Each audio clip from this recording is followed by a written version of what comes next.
Pernah melihat seseorang makan sendiri di warung kecil, duduk sendirian di bioskop menikmati film tanpa teman, atau berjalan sendiri di pusat perbelanjaan dengan santai? Mungkin kamu sendiri juga pernah melakukannya. Menariknya, pemandangan seperti ini sering menimbulkan reaksi yang berbeda. Ada yang langsung merasa orang itu terlihat menyedihkan karena sendirian. Ada juga yang justru melihatnya sebagai simbol kemandirian dan rasa percaya diri. Tapi yang lebih menarik bukan bagaimana orang lain menilai mereka. Pertanyaan sebenarnya adalah, apa yang membuat sebagian orang begitu nyaman melakukan banyak hal sendirian? Mengapa ada orang yang bisa menikmati makan sendiri di restoran, pergi ke kafe tanpa teman, bahkan menjelajah kota atau negara lain seorang diri? Sementara banyak orang lain merasa canggung hanya untuk duduk sendirian di tempat umum. Kalau dipikir jujur, banyak dari kita memang pernah merasa aneh saat harus pergi sendiri. Mau makan sendirian sering muncul pikiran, jangan-jangan orang ngira aku nggak punya teman. Mau ngopi sendiri rasanya seperti semua mata memandang. Bahkan traveling solo kadang dianggap aneh, seolah harus selalu ada teman agar sebuah perjalanan terasa wajar. Padahal rasa canggung itu seringkali lebih banyak muncul dari pikiran kita sendiri. Sebuah penelitian dari University of Maryland menemukan bahwa banyak orang menghindari aktivitas solo di ruang publik, bukan karena mereka tidak mampu melakukannya, tetapi karena mereka takut dinilai buruk oleh orang lain. Mereka membayangkan akan dianggap kesepian, antisosial, atau tidak punya relasi. Menariknya, penelitian yang sama menunjukkan kebalikannya. Orang-orang yang melihat seseorang duduk sendirian ternyata jarang menilai negatif. Artinya, ketakutan itu sering hanya hidup di kepala kita.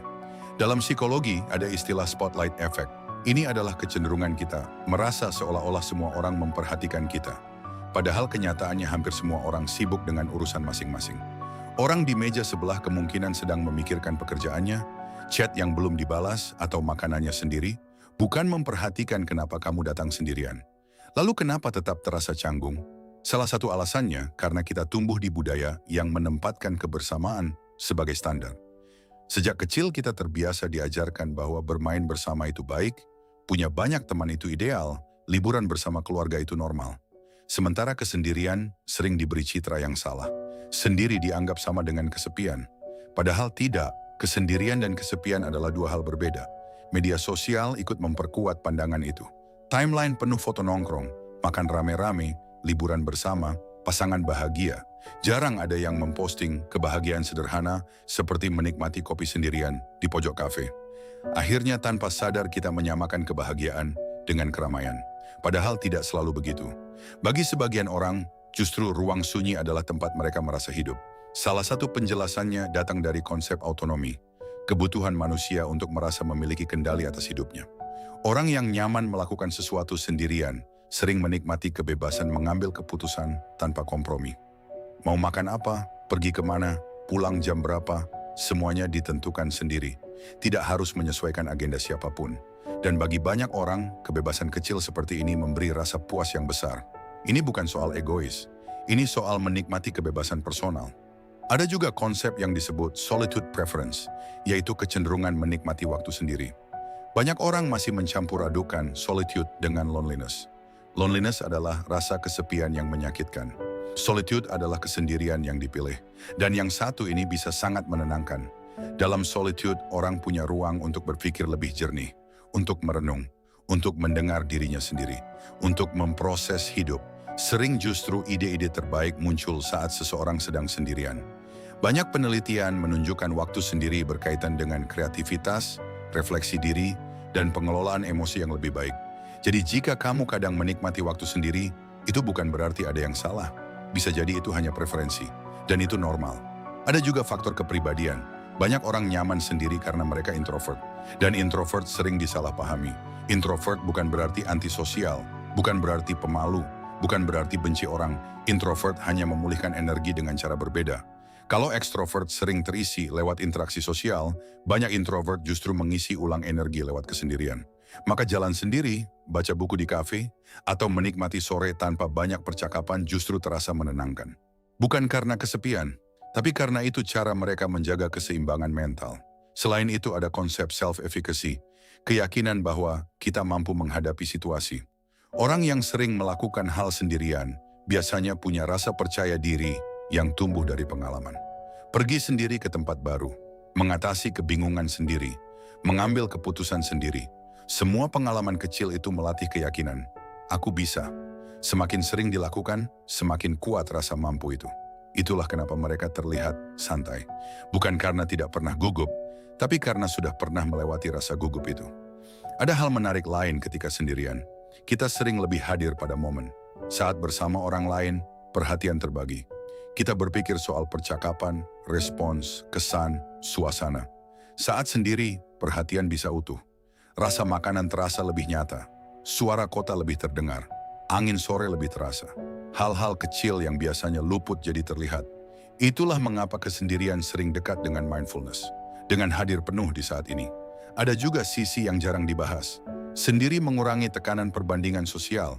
Saat bersama orang lain, tanpa sadar kita sering membandingkan diri. Penampilan, prestasi, cara bicara, status hidup, dan itu melelahkan. Saat sendiri, tekanan itu mereda. Ada ruang bernapas dari tuntutan sosial. Dan bagi banyak orang, itu melegakan. Tentu ini bukan berarti hubungan sosial tidak penting. Tetap penting, manusia butuh koneksi. Persahabatan dan keluarga punya peran besar dalam kebahagiaan. Namun mampu menikmati kesendirian adalah keterampilan lain yang juga berharga. Karena itu berarti kita tidak selalu bergantung pada kehadiran orang lain untuk merasa utuh. Dan mungkin yang lebih dalam lagi, kemampuan nyaman sendirian sering berkaitan dengan kedewasaan emosional. Karena saat sunyi datang, kita bertemu diri sendiri. Dan tidak semua orang nyaman dengan itu. Banyak orang terus mencari distraksi agar tak perlu berhadapan dengan pikirannya. Padahal justru di ruang sunyi itulah sering muncul pertanyaan penting. Apa yang sebenarnya aku inginkan? Apa yang membuatku bahagia? Apa yang selama ini menggangguku? Pertanyaan seperti ini jarang muncul di tengah keramaian. Karena keramaian sering menutupi suara batin. Mungkin itu sebabnya banyak penulis, pemikir, dan seniman besar menyukai waktu sendiri. Bukan untuk lari dari orang, tetapi untuk memberi ruang bagi pikiran berkembang. Namun ini bukan soal siapa yang lebih baik. Orang yang suka ramai tidak lebih buruk. Orang yang suka sendiri tidak lebih unggul. Setiap orang punya kebutuhan berbeda. Ada yang menemukan energi di tengah banyak orang. Ada yang menemukannya dalam kesunyian. Yang penting adalah memahami alasan di balik pilihan kita. Apakah kita selalu mencari keramaian karena sungguh menikmatinya? Atau karena takut diam? Apakah kita memilih sendiri karena menenangkan? Atau karena menghindari kedekatan? Pertanyaan itu penting. Karena jawabannya membantu kita mengenal diri. Menariknya, banyak orang yang awalnya takut melakukan sesuatu sendirian berubah setelah mencoba. Awalnya canggung, lalu biasa, lalu nyaman, bahkan menyenangkan. Karena ada rasa bebas yang muncul. Tidak harus menunggu teman untuk mulai hidup. Tidak harus bergantung pada orang lain untuk menikmati momen. Kalau belum pernah mencoba, mungkin bisa mulai dari hal kecil. Ngopi sendiri, duduk di taman, jalan tanpa tujuan, rasakan. Perhatikan apa yang muncul. Mungkin ada ketenangan yang tidak pernah kamu sadari. Mungkin ada ide yang selama ini tertutup kebisingan. Mungkin ada sisi dirimu yang baru kamu temui. Karena pada akhirnya, nyaman sendirian bukan berarti menolak hubungan. Justru sering sebaliknya. Orang yang damai dengan dirinya biasanya lebih mampu membangun relasi yang sehat. Mereka tidak menjadikan orang lain sebagai obat untuk mengisi kekosongan. Mereka hadir dalam hubungan karena benar-benar ingin berbagi, bukan karena takut sepi. Dan mungkin itu inti semuanya. Kesendirian tidak selalu tentang kehilangan. Kadang kesendirian justru tentang menemukan ruang, menemukan tenang, menemukan diri sendiri. Dan kadang di tengah sunyi yang sederhana, kita justru mendengar hal-hal paling penting yang selama ini tertutup oleh keramaian.